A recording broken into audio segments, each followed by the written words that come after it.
ગુજરાતમાં આંગણવાડી કર્મચારીઓની માંગણીઓ ફરી એક વખત રસ્તા પર આવી ગઈ છે અને હવે હાઈકોર્ટના ચુકાદા છતાં અમલ ન થવાના આક્ષેપો સાથે ભાવ થરાદમાં આંગણવાડી મહિલાઓએ કલેક્ટર કચેરીએ રેલી કાઢતા મામલો ચર્ચાનો કેન્દ્ર બન્યો છે. ઓછા વેતન, મોબાઈલ ફોન ન મળવાના પ્રશ્નો અને પ્રમોશનની માંગ સાથે કર્મચારીઓએ સરકાર સામે રોષ વ્યક્ત કર્યો છે. આવો વિગતે વાત કરીએ સમગ્ર મામલા વિશે આ અહેવાલમાં. નમસ્કાર, હું ચિરાગ વર્ષાબેન. આપ જોઈ રહ્યા છો સ્વમાન. વાવ-થરાદ જિલ્લામાં આજે મોટી સંખ્યામાં આંગણવાડી મહિલા કર્મચારીઓ કલેક્ટર કચેરીએ પહોંચ્યા હતા અને પોતાની વિવિધ માંગણીઓ અંગે આવેદન આપ્યું હતું.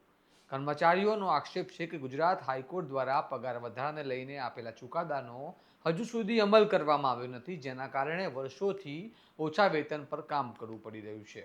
તેમણે વધુમાં કહ્યું કે સરકાર દ્વારા ઓનલાઈન કામગીરી માટે મોબાઈલ ફોન આપવાની જાહેરાત કરવામાં આવી હતી, પરંતુ હજુ સુધી ફોન આપવામાં આવ્યા નથી, જેના કારણે કામમાં મુશ્કેલીઓ પડી રહી છે. સાંભળો આંગણવાડી કર્મચારીઓ શું કહી રહ્યા છે. અમે આજે વાવ-થરાદ જિલ્લાની બહેનો કલેક્ટર સાહેબને આવેદન પત્ર આપવા માટે આવી છીએ. કાર્યકર અને તેડાગર બહેનોની અમારી જે માંગણીઓ છે એ સરકાર સુધી પહોંચે તે માટે અમે અત્યારે રજૂઆત કરીએ છીએ. અમારી માંગણી એ છે કે અમારો હાઈકોર્ટનો ચુકાદો આવી ગયો છે અને તેનો અમલ થયો નથી, તો અમલ કરવો અને કાર્યકરને 10 વર્ષના અનુભવના આધારે સુપરવાઇઝરમાં જે બઢતી આપવામાં આવતી હતી તે નિયમનો પાલન થાય અને આંગણવાડીમાં વધારાની કામગીરી બંધ કરવામાં આવે. એવીટી એપ બિલકુલ ખોટી છે. એમાં લાભાર્થી આંગણવાડીના બતાવે 40 બાળકો હાજર હોય તો 20નો જ ફોટો આવે છે. આવી એપો બંધ કરવી જોઈએ અને જે ફેસ કેપ્ચર છે, અમે આંગણવાડીમાં પૂર્વ પ્રાથમિક શિક્ષણ ઉપર ભાર મૂકવો છે અમારે, તો અમે બાળકોને એવું બધું વિતરણ કરવામાં અમારો સમય બરબાદ થાય છે અને અમારો પગાર પણ બિલકુલ ઓછો હોવાથી અમે અમુક અધૂરી કામગીરી ઘરે જઈને પૂરી કરીએ છીએ અને સરકારને કામગીરી સારી રીતે કરાવી હોય તો અમને પૂરતું વેતન આપવું જોઈએ.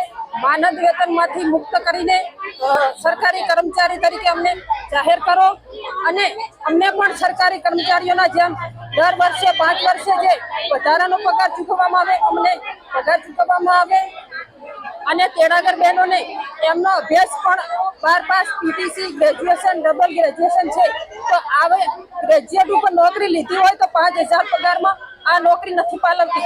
એટલે છે ને સરકારશ્રીએ દરેકનું વિચારવું જોઈએ. અત્યારે મોંઘવારીમાં જે જૂના બિલો મળતા હતા એ પ્રમાણે અમે ખરીદી કરીએ તો કાંઈ આવતું નથી. એટલે આંગણવાડીમાં જે બિલો ચૂકવાય છે તેમાં પણ ભાવનો સુધારો કરવો જરૂરી છે. હું મકવાણા રમીલાબેન અમરાભાઈ, સુગમ તાલુકા પ્રમુખ. આજે અમે થરાદમાં આંગણવાડીની તમામ બહેનો એકત્રિત થઈ છે.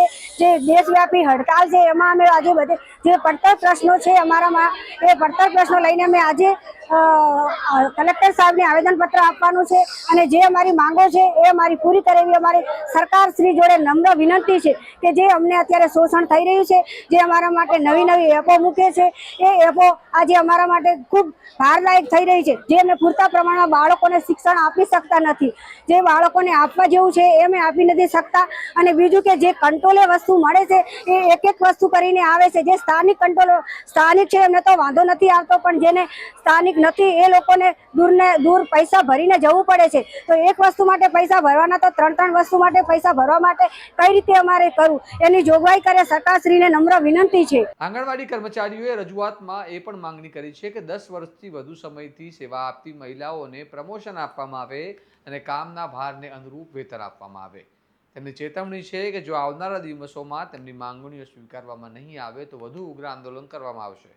મહત્વની વાત એ છે કે આંગણવાડી કર્મચારીઓની આવી માંગણીઓ રાજ્યના અન્ય જિલ્લાઓમાંથી પણ સમયાંતરે આવી રહી છે, એટલે આ પ્રશ્ન એક વિસ્તાર પૂરતો મર્યાદિત રહ્યો નથી. સમગ્ર મામલે હવે સૌથી મોટો સવાલ એ ઊભો થાય છે, હાઈકોર્ટનો ચુકાદો આવ્યો હોવા છતાં તેનો અમલ કરવામાં મોડું કેમ થાય છે? શું સરકાર પાસે કોઈ સ્પષ્ટ યોજના નથી કે પછી વહીવટી પ્રક્રિયામાં વિલંબ થઈ રહ્યો છે? મોંઘવારીના સમયમાં ઓછા વેતન પર વર્ષોથી સેવા આપતા કર્મચારીઓની સ્થિતિ પર સરકાર ક્યારે ધ્યાન આપશે? હવે જોવાનું રહ્યું કે સરકાર આંગણવાડી કર્મચારીઓની માંગણીઓ સ્વીકારે છે કે પછી આંદોલનનો રસ્તો જ આગળ વધશે. તમારું શું મંતવ્ય છે તમને કમેન્ટ બોક્સમાં જણાવો અને આવા વિશ્લેષણવાળા સમાચાર માટે સ્વમાન સાથે જોડાયેલા રહો. વિડીયોને લાઇક, શેર અને ચેનલને સબસ્ક્રાઇબ કરવાનું ભૂલતા નહીં. નમસ્કાર.